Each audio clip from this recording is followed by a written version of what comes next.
are going to get started now with the program for tonight.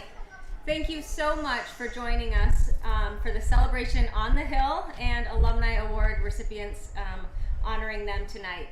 My name is Michaela Dion. I'm the Senior Director for Development and Alumni Relations here at Mount Mercy. And I've been here just over 4 years, and I'm so grateful to be a part of this community and excited to celebrate with you all tonight. First, I'd like to introduce Dr. Nate Klein. He is a graduate of the class of 2007 and the Vice President for Student Success. He's going to share a few opening remarks and a few updates from the Hill. Let's give it up for Michaela.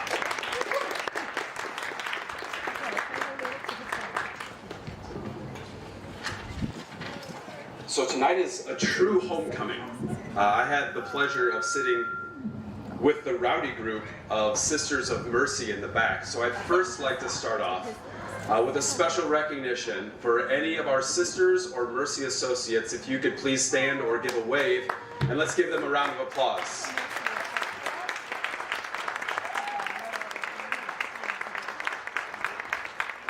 Like many of you, I had the opportunity to be on the Hill and were impacted by the sisters. And my fond memories of Sister Judith wheeling around campus and not just only telling me what I should be doing, but also inspiring me to do things and give back in service. And so I just want to say thank you, sisters, for being here. It's been a long time knowing that you're at the bottom of the hill with everything that's going on, so it's great to see you. It's also been a true homecoming for me in a different sense. I'm actually staying on campus this weekend. I've been on call tonight and last night, and fun fact for those of you that lived in Andreas Hall, it is exactly the same as you remember it.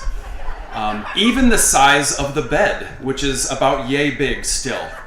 I'm proud to report that as a new father of about a 2.5-month-old, I got no calls invited to any parties last night, and I got my first 7 hours of straight sleep in about 3 months. So let's give a round of applause to the students for making sure that their parties are at least not heard. And a special recognition, our president, our newly minted president, Dr. Todd Olson, wishes that he would be here today. He is actually in Philadelphia. He had a commitment that he made about 1.5 years ago, and he wanted to send his best wishes and also special recognition for our Alumni Award winners. He will be here next year, but he had this commitment that he wanted to give as well. So he just wanted to pass along his appreciation for y'all coming back. And then the next thank you I want to give is to our classes that we are honoring this evening. It's always fun as an alumni to see alumni coming back, and especially after the 1.5 years or so that we've had, to see so many smiling faces that have been here. So if you are a part of our special recognition classes today, if your graduation year ends in a 1 or a 6, if you could please stand up, and we would like to special recognize you tonight. So if a 1 or a 6, and if you're sitting at a table with someone, go ahead and elbow them to stand up.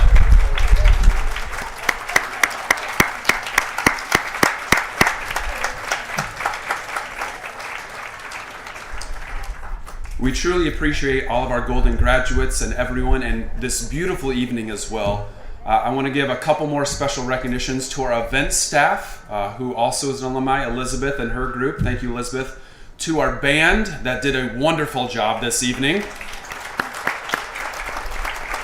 And probably most importantly, to our friends at Aramark for making sure that we are well beveraged and well fed. Let's give a round of applause to them as well.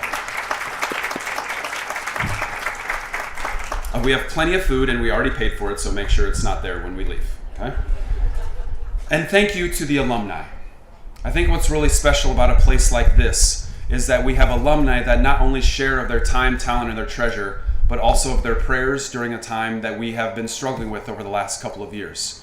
Whether it's a derecho and this is your first time back on campus and seeing what the canopy is and is not, or as we go through COVID, your continued prayers and appreciation and connections have been met with wonderful praise by our faculty and our staff. I do want to share a few campus highlights. They gave me, I think, 45 to 50 minutes to share these, so I've got a list. Michaela didn't hear that, that's fine. Just a few minutes, I want to share some really exciting and fun things that are happening on campus. Maybe my most exciting update is a place that we now have on campus called the Procrastination Station. Now, our Academic Center for Excellence really doesn't appreciate that we have this because they wish students were studying the whole time.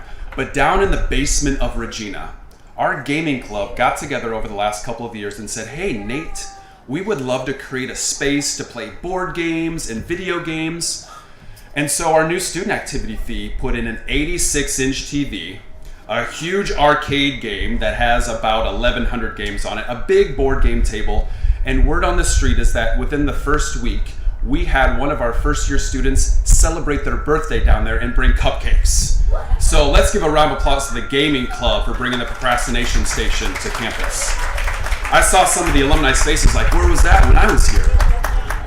Probably would have lowered the GPA. It was the smoking room. We're going to have some more stories told, I feel, later about that. Also want to give a special recognition to our faculty that have started a couple new degrees and highlight one of them, the exercise science degree. That degree, in a course of just the last 3 years, we have almost 50 students that are part of our exercise science degree. So a big round of applause goes out to our faculty for putting that together. Great job.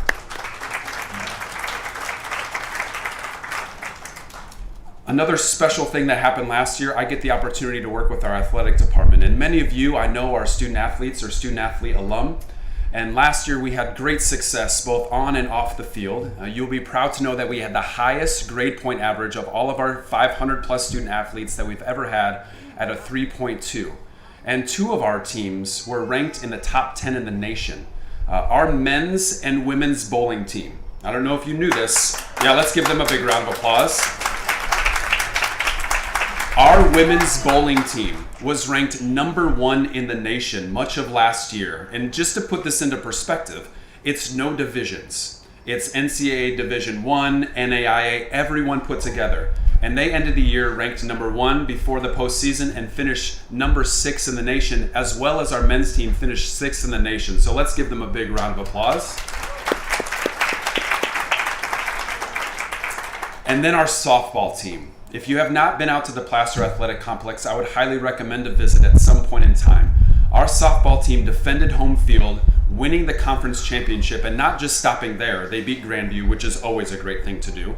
But they went on to the regionals, and for the first time won regionals and went to the College World Series, where only 10 teams in the entire nation got to go down to Columbus, Georgia, and spend a week playing softball. I had the great opportunity, as many other staff and mentors did as well, and we saw our team win a couple games and finish tied for 5th in the nation, the highest that we've ever finished for softball. Let's give them a big round of applause.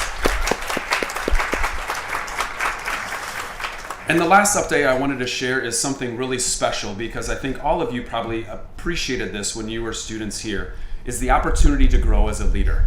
And so this year, our Student Government Association partnered with Mission and Ministry and others to create the Mustang Leadership Program.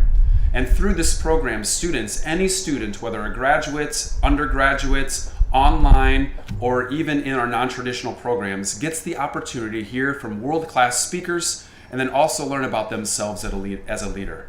Our first 2 speakers this year, the first one was Willie Ray Fairley. Now, you may have heard of Willie Ray after the derecho. Willie Ray owns a barbecue shack called the Q Shack.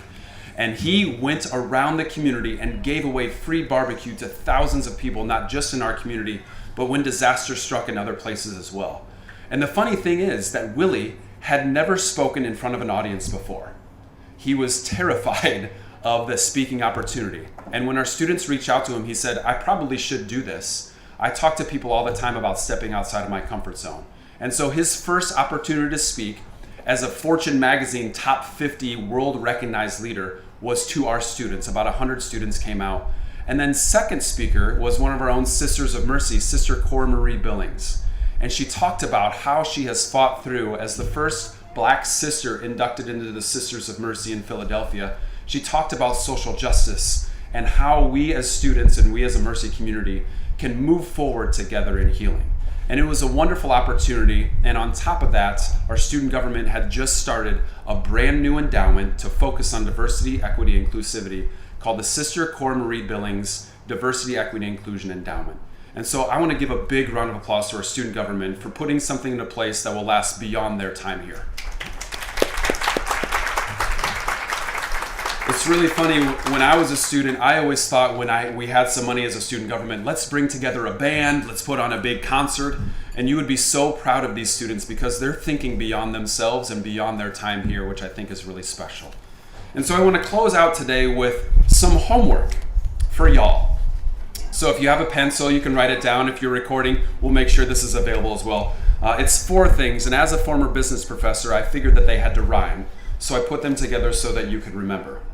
The first one is to share. We're asking you all to continue to share your story. Share your experience here on the Hill and how special it was to you. And not just with your family, but with maybe some prospective students. And not just 16, 17, 18-year-olds, people that want to come back to school, whether it's a neighbor or whether it's someone you're standing in line with at Aldi. Make sure you share your Mount Mercy story. The next one is to continue to care. The care that you provide by giving of your time, your talent, and your treasure is something that we greatly appreciate. And from Dr. Todd Olson and the rest of the staff here, we just want to say thank you and continued care for the community. I think the sisters would say this next one is the most important, and it's prayer. There's been a lot of things that have gone on in this Hill over the last year and a half, and even in this week. And your continued prayers for the safety and well-being and the connections of this community truly mean a lot. And so we appreciate you keeping us and our students and our employees in your prayers. And then the last one, and in my opinion is maybe the most important, is wear. Wear your blue and gold. Be proud of being a Mount Mercy Mustang. And make sure you post it wherever you're working, or if you're giving back into the community, wear your Mustang blue and gold really proud. And so I would ask your homework to share, to care, prayer, and to wear and be proud of your Mustang experience. And as we say this year, our mantra is, every Mustang is made by mercy. Thank you so much. Let's welcome back Michaela.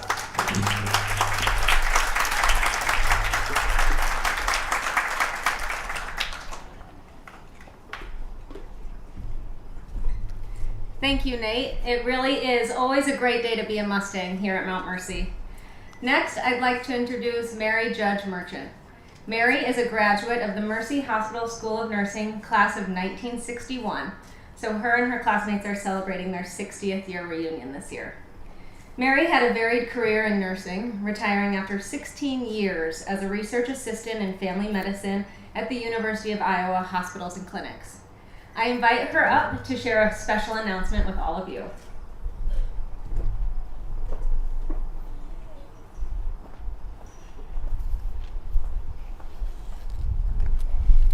Hello.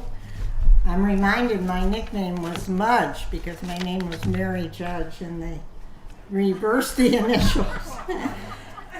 60 years have passed since our class of 22 graduated from Mercy School of Nursing, and the foundation we received in nursing care has served us, each of us, well in the careers we've followed.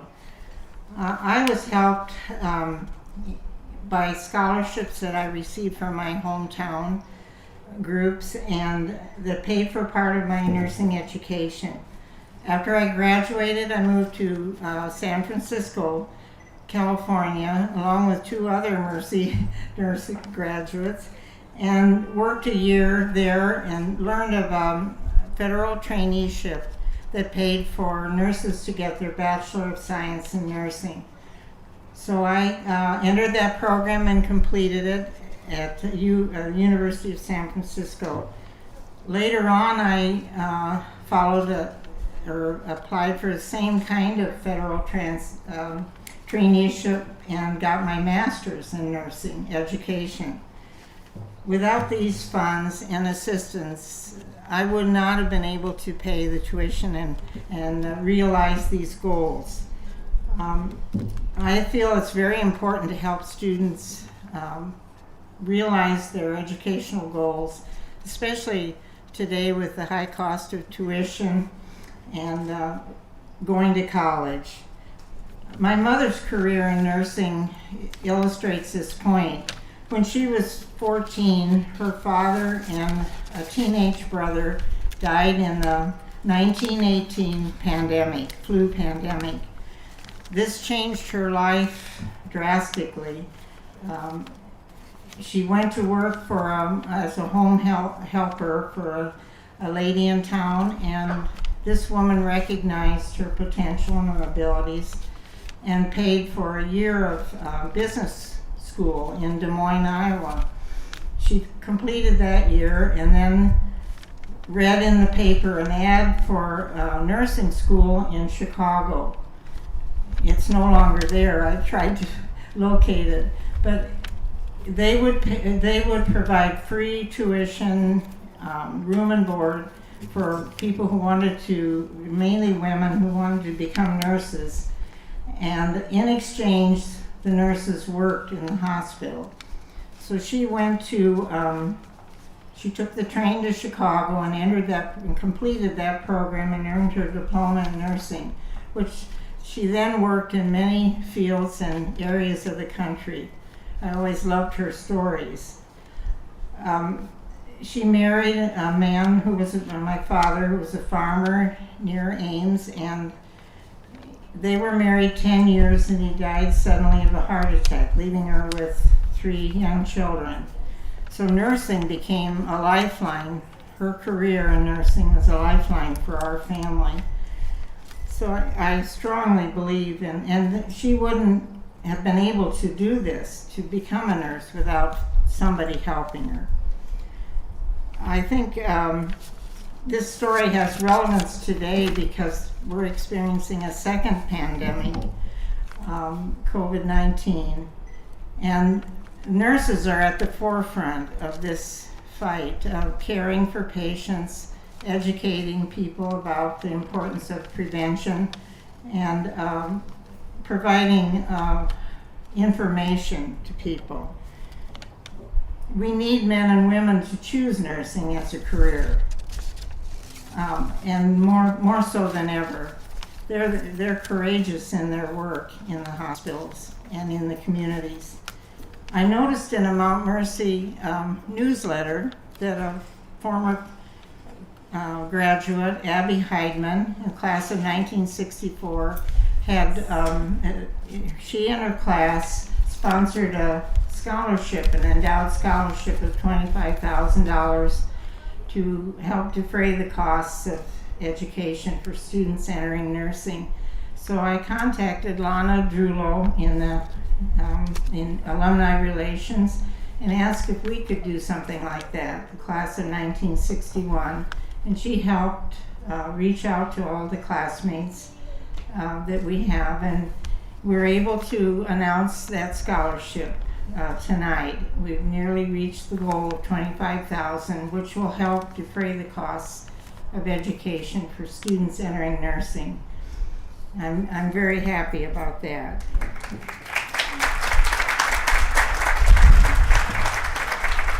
This scholarship will help, not only help nurses, but we hope it'll honor the students in our class, particularly those who have died in the intervening years.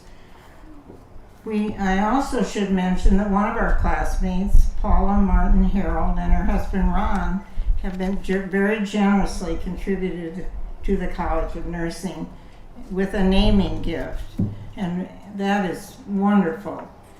It'll help ensure the legacy of the College of Nursing that'll go on for years to come. So we thank Paula and her husband.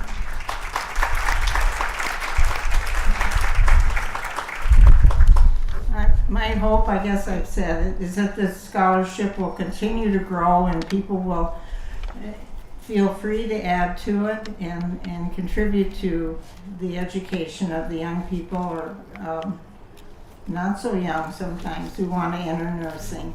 Thank you.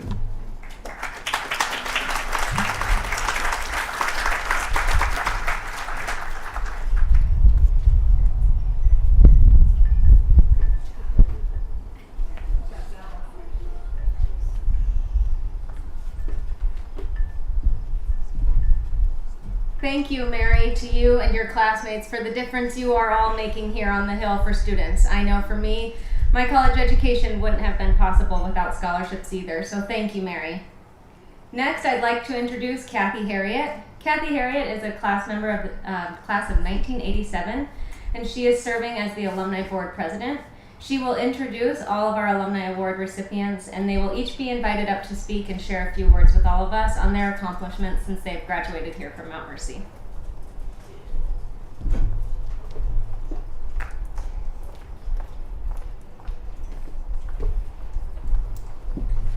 Thank you, Michaela. Is this heaven? No, it's Mount Mercy. It's even better. Good evening, everybody. As you've heard, we have a lot to celebrate this evening, and I'm thrilled that all of you could join us tonight. It's my honor to present the 2020-21 Alumni Award recipients. After I announce each award winner, they will have a few minutes to share with us what Mount Mercy means to them and where they are now. Make sure you take a few minutes to read over their biographies in the program, because each of these Mustangs have done amazing work in their careers and lives since their graduation. Our first award is the Alumni Merit Award. The Alumni Merit Award is presented to the alumni who graduated within the last 10 years, whose use of their Mount Mercy education and leadership qualities show promise of significant professional growth and achievement. The 2020-21 award goes to Arslan Manawar, class of 2012.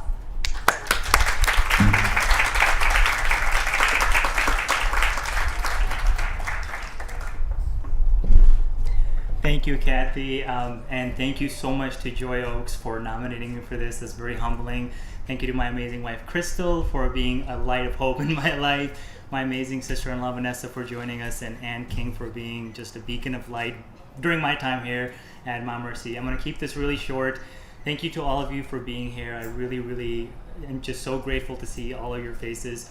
So I grew up in Pakistan. I was born and raised in Pakistan, and it's very interesting because in Pakistan and India, now not all parents, but some parents have this mindset that for their kids, that they can grow up to be one of three things: a doctor, an engineer, or a failure, which it's just really heartbreaking, and it's just the way it is.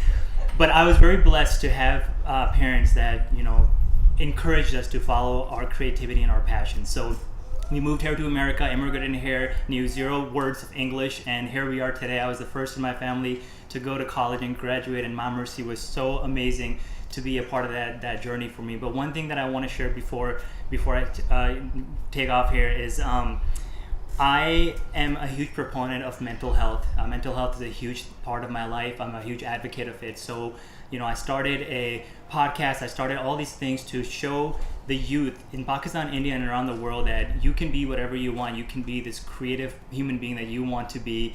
And I get messages around the world from kids who say, Arslan, I was this close to taking my life, but I saw your video, I saw your podcast, I heard your voice, and you saved my life. And it just brings me to tears just hearing that. And what I want to share with you guys is every single one of you here, whatever you want to do in life, whatever your voice is, whatever your vulnerabilities are, please do not be afraid to share them, because you are the answer to someone's prayer and you are the light to someone's darkness. And I'm so blessed to be able to do that for others in my life and the people around the world. And Mount Mercy was so important in that creativity and that aspiration for me, such as Ann King, who really listened to me when I was really struggling, trying to figure out where I wanted to go in life. So thank you, Ann. Thank you, Mount Mercy. And again, thank you everyone for joining us tonight to celebrate this. I'm very honored to receive this award. Thank you.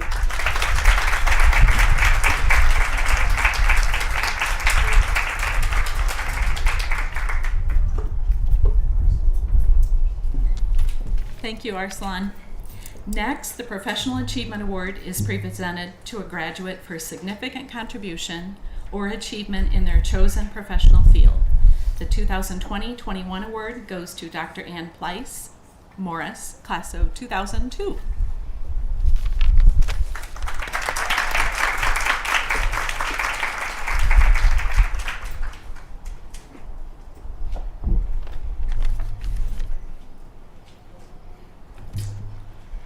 In 1928, the Sisters of Mercy founded Mount Mercy. They believed in what was still the radical notion that women could and should be educated. Generations of sisters have built this beautiful campus. I can imagine that there were days where these women felt undervalued and unnoticed, yet they persisted. And the result is this beautiful place that has meant so much to so many of us.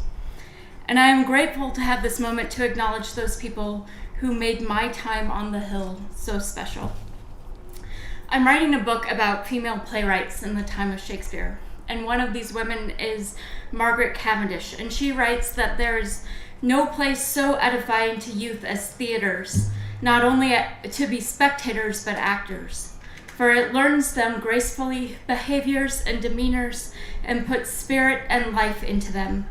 It teaches them wit, it makes their speech valuable, and besides, it gives them confidence. For 4 years, Mount Mercy was my theater. It gave me life and confidence and allowed me to explore my diverse passions and to be an actor in my own life. It laid out possibilities that I could have never imagined before, and the story of my life is deeply indebted to the encouragement I received here. I must thank first and foremost the English department. I cherish the hours I spent in Ward Hall, the lessons I learned, and the texts I discovered. I thank Jim McKean, who encouraged my creative writing and taught me lessons about poetry. Jim Grove nearly accomplished the impossible feat of swaying me into becoming a scholar of American realism, but then he also gave me American drama, which I happily took alongside my Shakespeare. Mary Vermillion, thank you for allowing me to take your Shakespeare class when I was only a first semester freshman, for introducing me to Frances Burney, and for being my friend long after I was your student. Joy Oakes, you taught me to love medieval literature and introduced me to Julian of Norwich, whose words became such a comfort to me that I named my son after her. Your friendship, too, is such a treasure to me. But Ward is not the only place where my life was shaped. The Macaulay Theater was my home for 4 years. Under Kathy Pozzabella's direction, I grew in confidence, found my voice, and fell, if possible, even more deeply in love with theater. The dedication of these faculty members made me who I am today. It's because of them that I grew to value so deeply the small liberal arts college experience. In my life at Ripon College, I reflect on the work of these faculty members daily, always a bit more grateful for what they give their students at Mount Mercy. I know what it is to teach when the heat isn't working in an 100-year-old building, when you want to throw the technology out the second-story window, and when it seems impossible to compartmentalize the rest of your life for the 5-minute class period. But you do it, and I do it.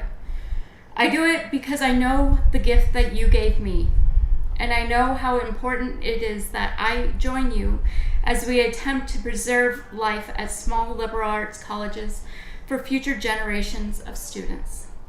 It is my honor to serve alongside you. There are a few other people I need to thank. My parents, Tom and Michael Pleiss, who couldn't be here. I'm originally from Omaha, Nebraska, and they took a chance and sent their daughter 4 hours away from home. They've driven across Iowa a lot, but they did it because they believed in me and they believed in the value of a Mercy education. I also need to thank whoever sent that sweet orientation leader to help me move my books into Regina on that August Saturday in 1998. Little did we know that guy would be moving my books all across the country until death do us part. Ben, you are my best friend and my heart's delight. I am grateful for the miracle that landed us both here at the same time and place. And finally, Julian and Margaret, you both know the verse from Micah 6:8. Act justly, love mercy, walk humbly with your God. Every day I wake up and I strive to live by this verse, and I often fail miserably. But nevertheless, I try because I want to leave the world a better place for my students, for my community, for my neighbors around the world, but most importantly, I want to leave the world a better place for you. I am so glad we got to show you this place today, where these values were fostered and fixed in me and your dad. I love you, and I hope this Mercy legacy will carry on into the world as you write your own stories. Thank you.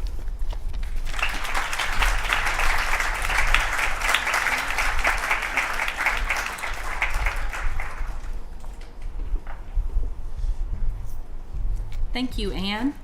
Next, the Misericordiae Award is presented for humanitarian service to others through professional or volunteer activities. The 2020-21 award goes to Scott Dressler, class of 2013.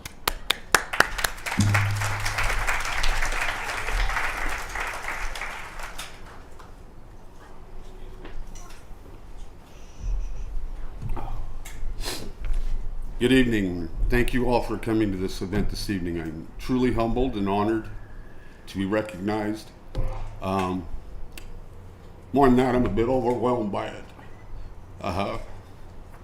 Coming to Mount Mercy to complete my art degree was for many reasons, but maybe the most is because when I was in high school, it's the only college I ever listened to their spiel. And I have to admit, I only went and listened because it was getting me out of class for 45 minutes. But I had a incredibly diverse education when I came to Mount Mercy. Being a former soldier for 26 years, there was a fear coming to school, just because at that particular time we weren't in everybody's limelight. Learning to be a civilian after a military career is incredibly tough. As a soldier, I taught young people they could run through walls. They could accomplish anything. What I didn't teach them was how to turn that off. Because the reason I didn't teach them is because nobody taught me. So coming to Mount Mercy, I was a little guarded. But I was so fortunate I had the most incredible professors. Dr. Catherine Hagee, who nominated me for this award. Jane Gilmore, the most eclectic artist, professor in the whole world. She was so inspiring to me that I did my senior thesis my first semester here, my first year. And she allowed me to do it in glass, which the school doesn't have a big glass program. But it afforded me the autonomy to do what I wanted to do. The hard part was convincing them that I had to do things in a specific order. I couldn't just sit down and make 50 of these. If I was making 50 of these, I was going to make 15. Oh, sorry, excuse me. You have to forgive me. I had a little bit of surgery a couple of weeks ago, so I didn't see that there. But I would also like to thank some people, specifically my mother, who was my inspiration, my hero. My sister, Regina, who, she's my rock. To my incredible daughter, Anissa, who has more empathy in her little finger than most people have in their whole body. And I've learned more from her than I'm sure I've ever taught her. Last but not least, my incredible wife, who, when the dream started for the studio, we were up and down. For the first couple of years, I bankrolled it by myself, and my wife told me I had to put a stop to that. So, but now, 6 years later, we have money in our account. We make some of the most incredible art in the world. But not only that, I have another partner named Jason Everett who travels the world to combat zones. And we make these kites. And we send these kites with Jason. And so far we've done it in Erbil, Iraq.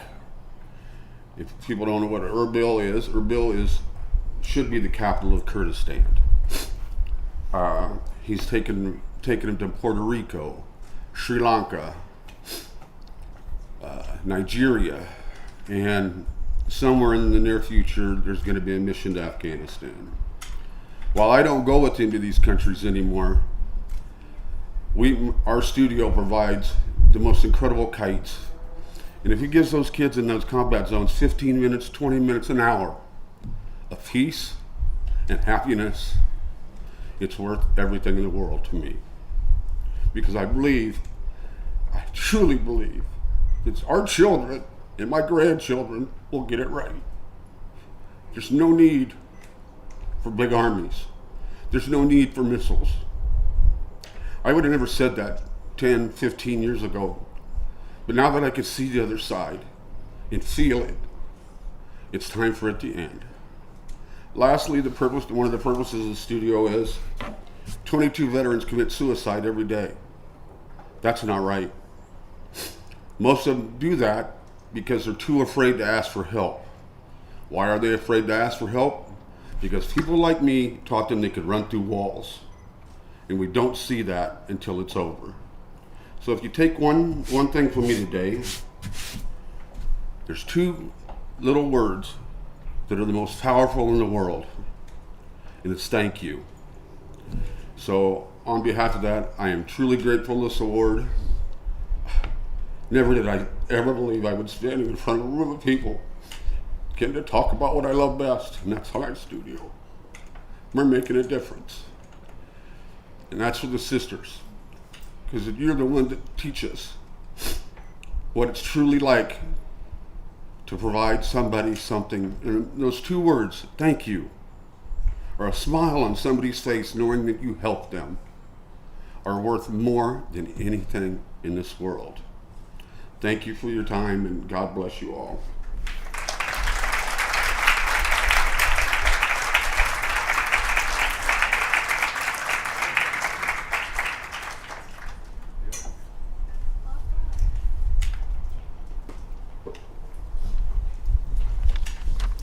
Thank you, Scott. Our final award is the Distinguished Service Award. The Distinguished Service Award is presented to any graduate who has improved the quality of life in the community by influencing social structures, establishing and promoting services to others, or for outstanding service rendered to Mount Mercy over a period of years. The 2020-21 award goes to Mary Ann Miller Osborne, class of 1976.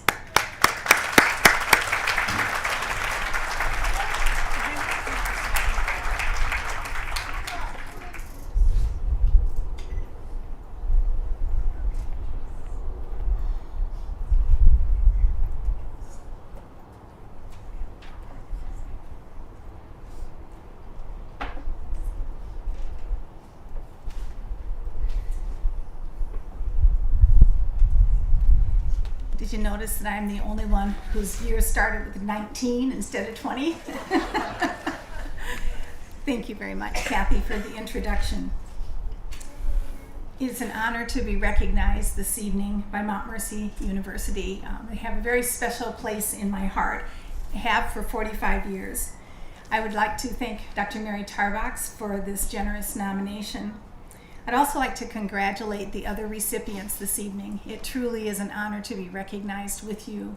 It's amazing what you're doing, and it's, I think, a tribute to Mount Mercy College that we have these kind of individuals in leadership and in our communities. So, congratulations.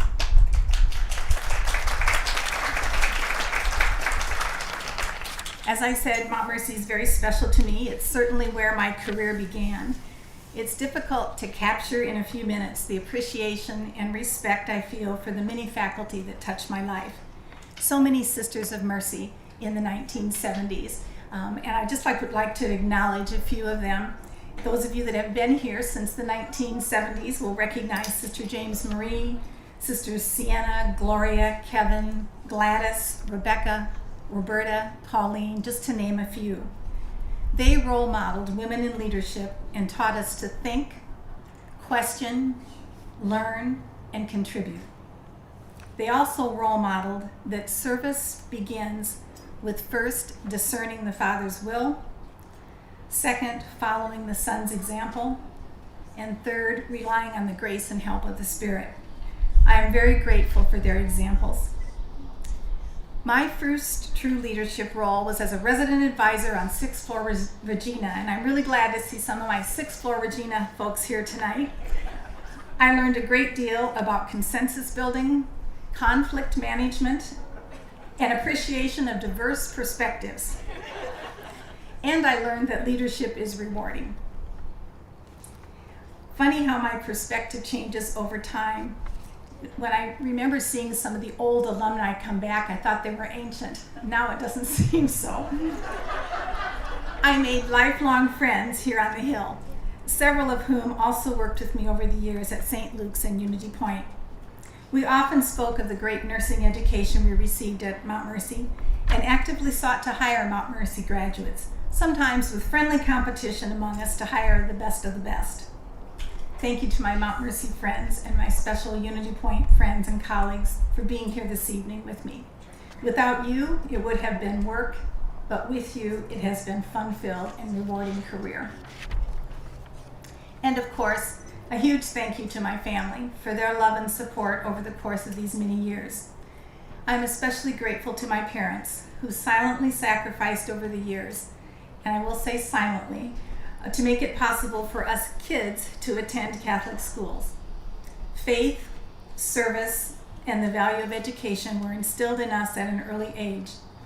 When it came time for college, the welcoming environment at Mount Mercy for first-generation college students, which we were, and the financial aid offered, which we needed, made Mount Mercy a natural choice for my sister Barb and I. I'm so glad that Mom, Barb, and my youngest sister Ann and her husband Mike can be here this evening.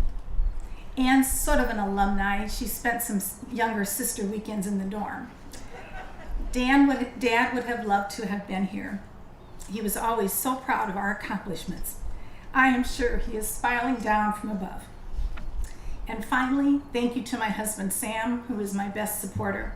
No matter what new role or project I considered taking on over the years, he was always in the wings saying, "You can do it," whatever it was.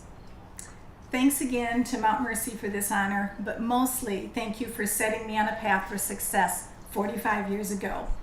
As Mount Mercy changes and remains relevant for today's students, I am grateful that the core values and mission remain the same. This is truly a very special place. Thank you.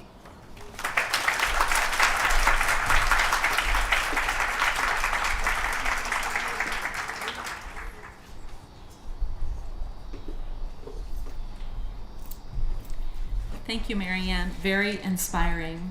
These alumni have shown us how we can take what we've learned at Mount Mercy and give it back to the world. To close out our program, I'd like to invite Michaela Dion, Senior Director of Development and Alumni Relations, back on the stage.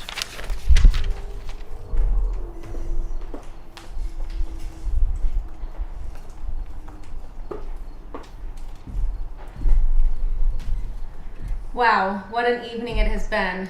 Thank you, Arsalan, Scott, and Marianne, for sharing your story with us and for all the great work you are doing in your work and in your communities. One more round of applause for the Alumni Award recipients.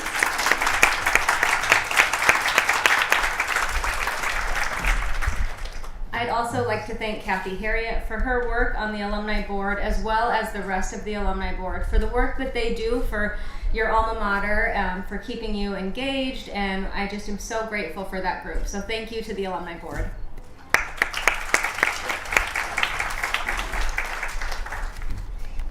And thank you to all of you. I hope you take Nate's 4 words to heart, that prayer, care, share, and wear, and do that proudly here in the corridor and in your hometowns and in your workplaces, because your voice is the most important voice out there, and we so appreciate all that you do for Mount Mercy and staying connected here.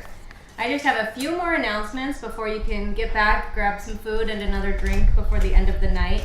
In these programs, if you don't have one on your table, we have more in the back, but we are doing a flash paper sale. So there's an insert here, and you might be asking, what are the pavers? Well, if you look down at your feet, these are the pavers.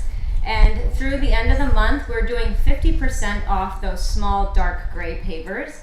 So the total purchase price would be $250. And you see a lot of them have names of alums that are here. People do it in honor of their parents or their grandparents or a faculty member. You can get as creative as you want. Me and my team can chat with you tonight if you're interested back at the registration table, or you have through the end of the month and can find the link on our website or on our social media pages. So feel free to check them out there. Again, I'd like to congratulate our reunion years. Thank you for coming back and staying connected with us, as well as our golden graduates who are celebrating more than 50 years reunion here tonight. Thank you again and have a great rest of your evening.